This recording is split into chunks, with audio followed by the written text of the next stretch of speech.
অনেক বছর আগে একটি শহরে একজন চোর বসবাস করত। সে জীবনের প্রায় পুরোটাই চুরি করেই কাটিয়েছে। মানুষের ঘরবাড়ি, দোকানপাট, এমনকি মসজিদের দান বাক্স পর্যন্তও সে ছেড়ে দিত না। লোকেরা তাকে ঘৃণা করত, কেউ তাকে কাছে টানত না। এক রাতে চোরটি একটি গরিব বৃদ্ধার ঘরে চুরি করতে ঢুকল। বৃদ্ধা তখন তাহাজ্জুদের নামাজে লিপ্ত ছিলেন।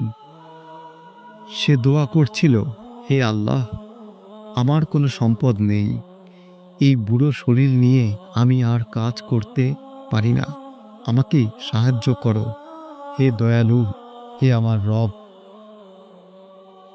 চোরটি দরজার পাশে দাঁড়িয়ে সেই দোয়া শুনে কেঁপে উঠল। কিছু একটা তার ভেতর দিয়ে নাড়া দিয়ে গেল। সে দেখতে পেল বৃদ্ধার ঘরে তেমন কিছুই নেই। একটা ছেঁড়া চাদর, কিছু শুকনো রুটি আর একটা মাটির কলস। তার চোখ ভিজে গেল। চুরি না করে সে চুপচাপ চলে গেল, কিন্তু যাওয়ার আগে দরজার পাশে একটা খাম রেখে গেল, যাতে ছিল তারই চুরি করা কিছু স্বর্ণ মুদ্রা। পরদিন সকালে বৃদ্ধা খামটি দেখতে পেল এবং খামটি খোলার পর বৃদ্ধার চোখে পানি চলে আসলো। সে সেজদায় পড়ে গেল। আল্লাহ আকবার, তুমিই তো মালিক, তুমিই তো সব কিছুই দিতে পারো। বৃদ্ধা সেই চোরকে চিনত না, কিন্তু সে মহান আল্লাহ রাব্বুল আলামিনকে জানত।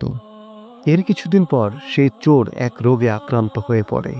মৃত্যুর আগে সে আল্লাহর দরবারে কান্নাকাটি করে, হে আল্লাহ, আমি জানি আমার আমল খারাপ, কিন্তু আমি একবার অন্তত কাউকে খুশি করেছিলাম তোমার নামে।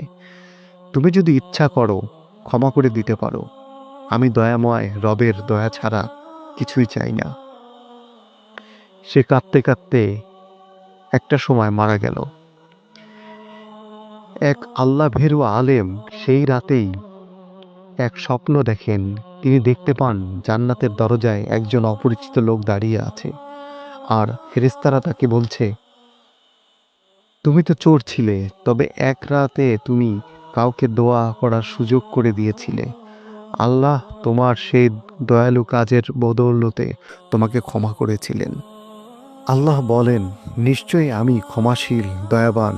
যে তওবা করে ও সৎ কাজ করে আমি তাকে ক্ষমা করে দেই। সূরা তোহা, আয়াত ৮২।